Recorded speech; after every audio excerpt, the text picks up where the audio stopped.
வணக்கம். திரையரங்கம். Jolly LLB 3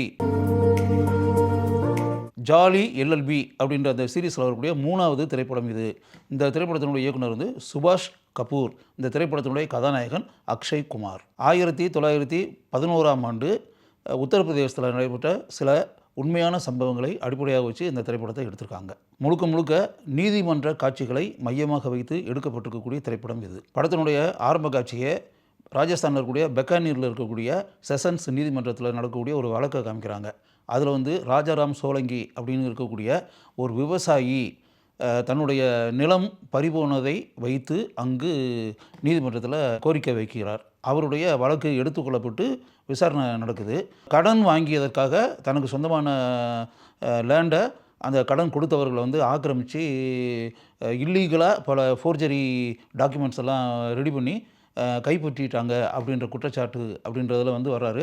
ஆனால் அவருக்கு எதிராக நீதிமன்றத்தில் தீர்ப்பு கூறப்பட்டு அப்படின்ற மாதிரி ஒரு காரியம் நடந்து தன்னுடைய லேண்டை வந்து அவர் இழந்துறாரு. அதை தொடர்ந்து அதை தாங்க முடியாத அவர், அதாவது ஃபோர்ஜரி டாக்குமெண்ட்ஸ் ரெடி பண்ணி தன்னுடைய சொந்த லேண்டை வந்து ஆக்கிரமிச்சிருச்சே ஒரு குரூப் அப்படின்றத வந்து ஏற்றுக்கிற முடியாமல், அதுக்கு மனசு இல்லாமல் அவர் வந்து கிணத்துல குதித்து தற்கொலை பண்ணி இறந்துடுறாரு.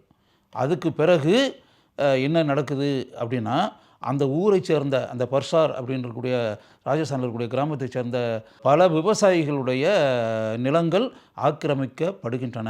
அவங்க வாங்கின கடனுக்காக அந்த நிலத்தை ஃபுல்லாக ஆக்கிரமித்து அந்த பகுதியில் ஒரு மிகப்பெரிய நிறுவனம் ஒரு திட்டத்தை கொண்டு வராங்க. பெக்கானீர் டு பாஸ்டன் அப்படின்ற பேரில் வந்து ஒரு அமைப்பு அப்படி ஒரு திட்டத்தை கொண்டு வந்து விவசாயிகள் இருக்கக்கூடிய லேண்டுகளை இல்லீகலாக ஆக்கிரமித்து சட்டத்திற்கு எதிராக ஃபோர்ஜரி டாக்குமெண்ட்ஸ் ரெடி பண்ணி கிட்டத்தட்ட அந்த ஊரில் இருக்கக்கூடிய அனைத்து விவசாயிகள் அப்படின்ற மாதிரி வச்சுங்களேன், அப்படி ஒரு காரியத்தை மிகப்பெரிய வசதி படைத்த ஒரு மனிதர் செய்கிறார். அந்த மனிதருடைய பெயர் ஹரிபாய் கைட்டான்.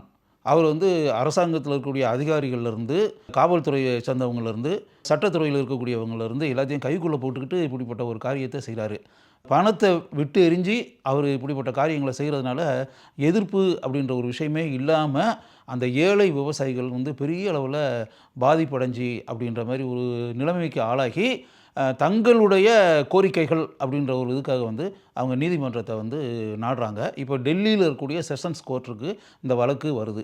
அந்த வழக்கு அங்கு வரும்போது அங்கு விவசாயிகளுக்காக வாதாடக்கூடிய 2 இளம் வக்கீல்கள், ஒரு வக்கீலுடைய பேர் மிஸ்ரா, அந்த கதாபாத்திரத்தில் நடிச்சிருக்கிறது தான் அக்ஷய் குமார். இன்னொரு வக்கீலுடைய பேர் தியாகி, அந்த கதாபாத்திரத்தில் நடிச்சிருக்கிறது அர்ஷாத் வார்ஷி. இவங்க 2 பேரும் உண்மையை தெரிஞ்சு இந்த விவசாயிகள் ஏமாற்றப்பட்டிருக்காங்க, இந்த விவசாயிகளை வந்து வசதி படைத்தவர்கள் சுரண்ட முயற்சித்திருக்கிறார்கள், இவங்களுக்கு சொந்தமான லேண்டை ஆக்கிரமிப்பு பண்ணி மிகப்பெரிய தொழிற்சாலையை உருவாக்கி கோடிக்கணக்கில் பணம் சம்பாதிக்கணும் அப்படின்ற மாதிரி அந்த பண முதலைகள் திட்டமிட்டிருக்கிறார்கள் அப்படின்ற ஒரு விஷயத்தை தெரிஞ்சு இந்த ஏழைகளுக்காக பணத்தை பற்றியெல்லாம் கவலைப்படாமல் இதை ஒரு சேவை அப்படின்ற மாதிரி நினச்சி இந்த 2 வக்கீல்களும் பல ஆதாரங்களை திரட்டி அப்படின்ற மாதிரி கொண்டு வந்து இதை வாதாடணும்னு நினச்சி அதுக்கான முயற்சியில் இறங்குறாங்க. இதுக்கு இடையில் அந்த இறந்த ராஜாராம் சோலங்கி விவசாயி இருக்கார்ல, அவர் பேரை கெட்ட பேர் உண்டாக்கி அப்படின்ற ஒரு காரியத்தை பண்ணணும் அப்படின்றதுக்காக அவருக்கும் அவருடைய மருமகளுக்கும் கள்ள தொடர்பு இருந்துச்சு. அது வெளியே தெரிஞ்சு அதை தாங்க முடியாமல், அவமானம் தாங்க முடியாமல் தான் அவர் தற்கொலை பண்ணி இறந்தார் அப்படின்ற மாதிரி பொய்யான ஒரு காரணத்தை வெளியிட்டு அப்படின்ற மாதிரி ஒரு காரியம். இதை தாங்க முடியாமல் அந்த மருமகளாக இருக்கக்கூடிய இளம்பெண் அதுவும் தூக்குமாட்டி இறந்துருது. அப்போ அந்த குடும்பத்தில் வந்து ராஜாராம் சோலங்கியும் இறந்துடுறாரு, அவருடைய மருமகளும் இறந்துருது. அதற்கு பிறகு ராஜாராம் சோலங்கியினுடைய மனைவி ஜான்கி அவங்க தான் வந்து இதை கையில் எடுத்து தன்னுடைய கணவன், தன்னுடைய மருமகள், இவங்க 2 பேருடைய மரணத்திற்கு மூல காரணமாக இருக்கக்கூடிய ஹரிபாய் கைட்டான் அப்படின்னு இருக்கக்கூடிய அந்த கோடீஸ்வரர் இருக்கார்ல, அவரை வந்து எக்ஸ்போஸ் பண்ணி மக்கள் முன்னாடி அவமானத்தின் சின்னமாக ஆக்கணும் அப்படின்றது வந்து ஒரு வெறியாகவே மனசுக்குள்ளே நினச்சிக்கிட்டு நீதிமன்றத்துக்கு வந்து அவங்க வந்து இதை வந்து கையில் எடுத்து எப்படி வெற்றி பெறணும் அப்படின்னு நினச்சி இந்த 2 வக்கீல்கள் மூலம் போராடுறாங்க. அந்த 2 வக்கீல்களும் ஜான்கி என்ற பாதிக்கப்பட்ட அந்த பெண்ணுக்காக கடுமையாக போராடி படத்தினுடைய உச்சக்கட்ட காட்சியில் வந்து அந்த விவசாயிகள் அனைவருக்குமே ஒரு நீதி கிடைக்கக்கூடிய ஒரு காரியத்தை எப்படி செய்கிறாங்க. அந்த கயவர் ஹரிபாய் கைட்டான் அவருக்கு சாதகமாக அரசு அதிகாரிகளும், சட்டத்துறையில் இருக்கக்கூடிய மனிதர்களும், காவல்துறையில் இருக்கக்கூடிய மனிதர்களும், கிராமத்து அதிகாரிகளாக இருக்கக்கூடியவர்களும் எந்த அளவிற்கு ஒத்துழைச்சி விவசாயிகளுக்கு எதிராக செயல்பட்டு இருக்கிறார்கள், பணத்திற்கு ஆசைப்பட்டு அப்படின்ற அந்த விஷயத்தெல்லாம் ஆதாரங்களோடு கண்டுபிடிச்சி எக்ஸ்போஸ் பண்ணுறாங்க. அப்படி எக்ஸ்போஸ் பண்ணும்போது படத்தில் வந்து நீதிமன்ற காட்சி தான் ஃபுல்லாகவே நம்ம பார்க்கும்போது உண்மையாகவே சீரியஸாக இந்த விஷயத்தை எடுத்துக்கிட்டு அந்த விவசாயிகளுக்காக போராடக்கூடிய அந்த 2 வக்கீல்கள் இருக்காங்க இல்லையா, அந்த 2 வக்கீல்கள் மேலே நமக்கு அளவற்ற மதிப்பு மரியாதை உண்டாகிறது. படத்தினுடைய கிளைமேக்ஸில் வந்து நீதிமன்றத்தில் அந்த பணக்காரர்கள் அனைவருமே தலைகுனிந்து இருக்கக்கூடிய ஒரு நிலை உண்டாகிறது. சட்டத்திற்கு எதிராக நிலத்தை ஆக்கிரமித்து அப்படின்றத வந்து வெளியே தெரிஞ்சதுனால அந்த விவசாயிகளுடைய ஓன் டாக்குமெண்ட்ஸ் இருக்கு இல்லையா, அந்த விஷயங்கள் எல்லாமே அந்த டாக்குமெண்ட்லாம் அவங்க வந்து சொந்த அந்த ஆதாரங்கள் எல்லாத்தையுமே பிடுங்கி வச்சுக்கிட்டு தானே இப்படிப்பட்ட ஒரு காரியத்தை பண்ணாங்க. அதனால் அந்த ஆதாரங்கள் எல்லாமே திருப்பி கொடுக்கப்பட்டு அந்த உண்மையாகவே அந்த அவங்கவங்களுடைய நிலம் அவங்கவங்களுக்கு போய் சேரக்கூடிய ஒரு அருமையான கிளைமேக்ஸோட இந்த திரைப்படம் முடியுது. இப்படிப்பட்ட ஒரு நல்ல காரியத்தை செய்ததற்காக அந்த கிராமத்தைச் சேர்ந்த அந்த விவசாயிகள் எல்லாருமே வந்து தங்களுடைய சந்தோஷத்தை வெளிப்படுத்துறதுக்காக அந்த 2 வக்கீல்களுக்கும் மதிப்பு மரியாதையை செலுத்தி தங்களுடைய மகிழ்ச்சியை எந்த அளவிற்கு வெளிப்படுத்தி சந்தோஷக் கடலில் மிதக்கிறார்கள் அப்படின்றதோட இந்த திரைப்படம் முடிவடைகிறது. ஜெகதீஸ்வர் மிஸ்ரா அப்படின்ற அந்த வக்கீல் கதாபாத்திரத்தில் அக்ஷய்குமார் மிக அருமையாக நடிச்சிருக்காரு. படம் முழுவதுமே நீளமான வசனங்களை கொண்ட கதாபாத்திரம் நீதிமன்றத்தில்.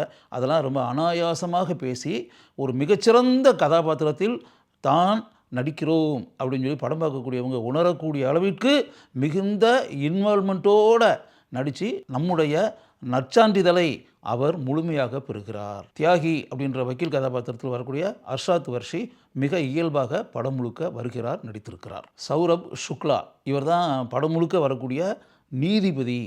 தான் ஏற்று நடித்திருக்கக்கூடிய அந்த கதாபாத்திரத்திற்கு எந்த அளவிற்கு ஒரு கம்பீரத்தை தர வேண்டுமோ அதை மிக அருமையாக இந்த சிறந்த நடிகர் படம் முழுக்க வெளிப்படுத்தி இருக்கிறார். ஹரிபாய் கைட்டான் அப்படின்ற பேரில் படம் முழுக்க வரக்கூடிய அந்த பணக்காரர் கதாபாத்திரம் இருக்குல்ல, அந்த கதாபாத்திரத்தில் மிக அருமையாக கஜராஜ் ராவ் நடித்திருக்கிறார். படம் முழுக்க கேஷுவலாக பண்ணியிருக்காரு, நம்முடைய பாராட்டுக்களை பெறக்கூடிய அளவிற்கு.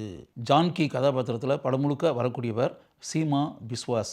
சீமா பிஸ்வாஸ் அப்படின்ற பேரை பார்க்கும்போதே அவங்க எந்த அளவுக்கு மிகவும் அருமையாக நடிப்பாங்க அப்படின்றது நமக்கு எல்லாருக்குமே தெரியும். பூலான் தேவி கதாபாத்திரத்தில் எந்த அளவிற்கு நடித்து மக்களுடைய உள்ளங்களில் அவர் வாழ்ந்து கொண்டிருக்கிறார் அப்படின்றதும் தெரியும். அந்த அளவிற்கு இந்த கனமான கதாபாத்திரத்தை ஏற்று நடித்து நம்முடைய பாராட்டுக்களை முழுமையாக இவர் பெறுகிறார். அக்ஷய்குமாரின் மனைவியாக ஹியூமா குரேஷி நடித்திருக்கிறார். படம் முழுக்க எந்த அளவிற்கு தன்னுடைய பெயர் பதியக்கூடிய அளவிற்கு தன்னுடைய நடிப்பு திறமையை வெளிப்படுத்த வேண்டுமோ அதை இவர் நன்கு செய்திருக்கிறார். வக்கீல் தியாகியின் மனைவியாக நடித்திருப்பவர் அம்ரிதா ராவ் தன்னுடைய கதாபாத்திரத்தின் தன்மையை உணர்ந்து மிகவும் கேஷுவலாக இவர் நடித்திருக்கிறார். ஹரிபாய் கைட்டானுக்காக படம் முழுக்க நீதிமன்றத்தில் வாதாடக்கூடிய வழக்கறிஞர் கதாபாத்திரத்தில், அந்த கதாபாத்திரத்தினுடைய பேர் விக்ரம், அந்த கதாபாத்திரத்தில் நடித்திருப்பவர் ராம் கபூர். மிகவும் அருமையாக படம் முழுக்க இவர் நடித்திருக்கிறார். இந்த திரைப்படத்தினுடைய பட தொகுப்பாளர் விஷால் ராய். ஒரு நல்ல எடிட்டருடைய பங்கு எந்த அளவிற்கு சிறப்பாக இருக்க வேண்டும் என்பதற்கு இந்த படத்தொகுப்பாளர் சரியான உதாரணம். முழுக்க முழுக்க நீதிமன்றத்தில் நடைபெறக்கூடிய காட்சிகளை மையமாக வைத்து எடுக்கப்பட்டிருக்கக்கூடிய இந்த திரைப்படத்தை மிகவும் அருமையாக சுபாஷ் கபூர் இயக்கியிருக்கிறார். அதற்காகவே இவரை நாம் பாராட்ட வேண்டும். ஒரு நல்ல கதைக்கருவை மையமாக வைத்து எடுக்கப்பட்டிருக்கக்கூடிய திரைப்படம் ஜாலி LLB 3. வித்தியாசமான கதைக்களத்தை மையமாக கொண்ட படத்தை பார்க்க வேண்டும் என்று நினைக்கக்கூடியவர்கள் கட்டாயம் ஒரு முறை இந்த திரைப்படத்தை பாருங்கள்.